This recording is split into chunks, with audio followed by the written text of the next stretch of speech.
네, 네, 아주 오랜만에 인사드리네요. 시선 중에 대미를 장식하는 비컨 뉴스의 이종훈 작가 모셨습니다. 어서 오세요. 안녕하세요. 네, 반갑습니다. 지난 한 주 통으로 못 뵀네요.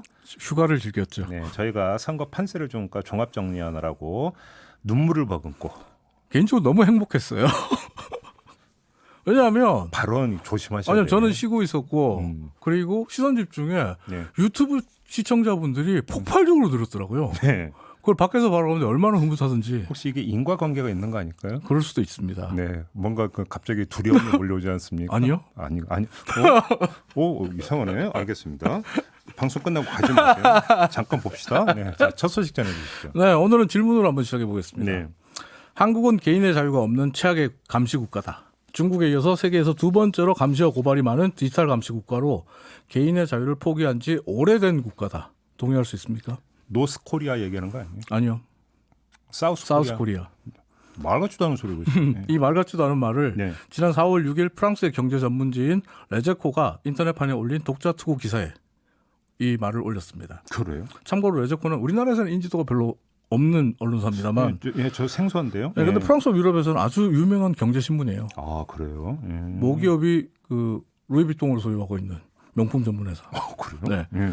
이 글을 쓴 사람은 비르지니 프라델이라는 프랑스의 여성 변호사인데 이 여성 변호사도 프랑스 내에서 조세 전문 변호사로 제법 인지도가 있어요. 그러니까 프랑스의 여성 변호사가 한국을 두고 이렇게 욕을 했다고요? 네. 그래요? 네. 그리고 신문은 또 이걸 그러니까 버젓이 올렸고 네. 그 이유가 뭐예요, 도대체? 휴대전화 GPS 위치 확인 시스템 도입 문제를 놓고 네. 지금 프랑스가 굉장히 시끄러워요. 네, 한국의 코로나19 방역 대책을 프랑스 언론과 프랑스 정부가 극찬하면서 네. 한국처럼 휴대전화 GPS 위치 확인 시스템을 도입하자. 네. 그래서 감염자의 동선을 파악하는 정책을 도입하자. 이런 주장들이 나오고 있거든요. 네. 근데 여기에 대해서 프랑스 사회에서는 개인의 자유를 침해하는 심각한 인권 침해가 될 수 있다.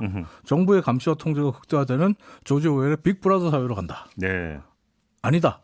야, 더 많은 생명을 지키기 위한 일인데 그 정도 개인의 자유는 희생할 수 있다. 조금 희생하자. 예. 찬반 논쟁이 굉장히 뜨겁습니다. 예. 그러다 보니까 레제코 역시 인터넷판에 있는 독자 투구란에 이 논쟁을 보여주고 있는 건데요. 그러니까 한국은 개인의 자유가 없는 최악의 국가다라는 생각은 레제코의 생각이라기보다는 프라델이라는 한 명의 변호사가 가진 개인의 생각이다. 이렇게 네. 보는 게 맞고 네. 참고로 이 프라델 변호사가 빅브라더 문제에 굉장히 민감한 변호사예요. 자신의 네. 페이스북 배경 화면에 아예 빅브라더가 당신을 지켜보고 있다. 이런 글과 이미지를 올려놓고 있을 정도거든요. 원래부터 좀 이런 생각이 가득한 여성입니다. 하지만 문제는 자신의 주장을 그럴듯하게 보이려고 내피셜을 넘어서 굉장히 오만함과 망상으로 가득한 글로 한국을 폄하했다는 건데 망상이요? 망상이요. 오. 레제코도 이런 망상을 글을 실어줬다는 것도 문제라고 생각되고 네. 반대로 이건 또 어떻게 본다면 프랑스와 유럽에는 이런 말도 안 되는 망상을 갖고 있는 사람들이 많다의 반증이기도 합니다. 오, 망상이라 격한 단어를 쓰셨어요, 지금. 아, 오랜만에 출연했더니 선을 좀 넘는 뭐 괜찮아요. 네, 아슬아슬한 발언이 나오고 있는데 네. 네. 이건 제 표현 아닙니다. 프랑스 언론의 표현입니다. 망상이라는 표현. 그래요? 네, 프라델 변호사의 글이 레제코에 올라오기 전에 그러니까 지난 4월 2일에 르포인트라는 프랑스의 유명한 주간지가 있습니다. 네. 이 유명 주간지에서 자가격리자가 담당 공무원과 자신의 위치를 공유하는 자가격리 안전보호 앱을 한국이 갖고 있다. 이 앱이 정말 도입될 필요가 있다. 이런 얘기를 하면서 네. 이것이 조지 오웰의 빅브라더가 당신을 감시하고 있다는 것과 같이 생각한다면 당신은 정말 오만한 망상을 하고 있다. 네. 감염자에 대한 격리 조치와 감시가 인권 국가의 종말을 의미한다는 오만한 망상을 이제는 중지해야 된다. 네. 이런 특집 기사를 실은 바 있고요. 예. 오늘 그냥 누리꾼의 의견이 아니라 프랑스 얘기 계속하고 있으니까 프랑스 기자 이야기로 할게요. 예. 프랑스의 일간지 중에 하나인 르피가로의 도쿄 특파원 레지스 아르노 기자가 지난 4월 9일에 쓴 기사 일부분입니다. 네. 프랑스인들이여, 당신들은 코로나19로 인해 지난달에 취소된 프랑스 지방선거를 기억하는가? 지금 한국은 자유롭게 선거 중이다. 오. 여기까지만 할게요. 그러니까 기자면 이렇게 팩트를 정확히 전해야 그렇죠. 돼요. 네, 그죠? 그렇죠. 그다음에 저도 한 말씀 보탤까요? 네. 개인의 자유 중요한데요. 살아있는 개인의 자유. 그렇죠? 그렇습니다. 그렇죠? 네. 네. 제 말이 맞잖아요. 망상. 확실하게 해요, 좀. 망상. 네. 내피셜 망상이거든요. 다음으로 넘어가죠.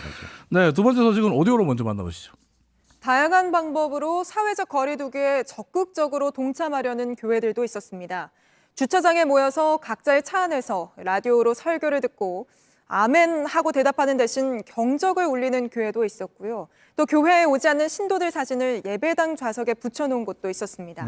어제 JTBC 뉴스룸 보도네요. 네네. 네. 사진은 MBC입니다. 네. 유튜브에 올라온 사진은 MBC 보도예요. 근데 이제 사실 차 안에서 예배를 드리는 이 드라이브인 예배가 어제 부활절을 맞이해서 우리 대형 교회들이 실시하면서 주목을 받았는데 네. 이게 사실 미국에서 먼저 시작한 아이디어예요. 네, 저 뉴스에서 봤어요. 지난 네. 3월 15일에 미국 워싱턴주에 있는 한 교회가 도입했던 아이디어인데 말씀하신 것처럼 우리 뉴스에도 나왔어요. 네. 그러면서 사실 누리꾼들이 와 좋은 아이디어다. 그렇죠. 근데 이거 한국에서는 좀 어렵겠다. 미국은 땅이 넓으니까 이게 가능하지만 주차장이 우리 확보가 돼요. 주차장이 없지 않냐. 그렇죠. 어렵겠다. 네, 네. 우리 인터넷 강국이니까 차라리 유튜브 예배 하자. 유튜브 예배가 딱이다. 예. 이런 이야기가 나왔었는데 예. 우리도 도입했습니다. 하여튼 좋은 건 빨리빨리 따라하는 우리 민족인 것 같고요. 어휴, 이 또 비슷한 사례가 또 있는 게 앞에서 잠깐 이야기가 나왔던 신도들의 사진 이야기. 그러니까 신도들의 사진을 놓고 예배를 드렸다는 이야기도 외국이 네네네. 먼저예요. 네네. 지난 3월 29일에 독일의 한 성당에서 300여 명의 신도들의 사진을 성당 의자에 놓고 미사를 진행해서 화제가 된 바 있는데 어제 우리나라 대형 교회도 이런 모습 보였고 하지만 여전히 지금 사회적 거리두기에 동참하지 않는 교회들도 있습니다. 네, 딱 떠오르는 곳이 있죠. 사랑제일교회. 네. 근데 이런 이야기를 더 하기 전에 이제 뭐 그냥 미국의 한 목사님 이야기로 마무리하겠습니다. 네. 랜던 스팔딘이라는 목사님이 미국에 계셨는데 네. 정치적으로 보수 성향인 분입니다. 그래서 이분은 코로나19가 매우 가장됐고 네. 트럼프 대통령에 대한 정치적인 공격이라고 주장하면서 음. 하나님을 믿으면 면역이 생기고 치유된다. 네. 이런 주장을 해왔습니다. 네. 어디서 많이 들어본 주장이죠. 네. 근데 이분이 3월 말에 코로나19에 감염돼 사망하셨습니다. 아이고. 여기까지만 하겠습니다. 네. 그렇게 됐군요. 알겠습니다. 마무리하죠. 네. 더할 간만에 말이 없어요. 이종훈 네. 작가와 함께했습니다. 고맙습니다. 감사합니다.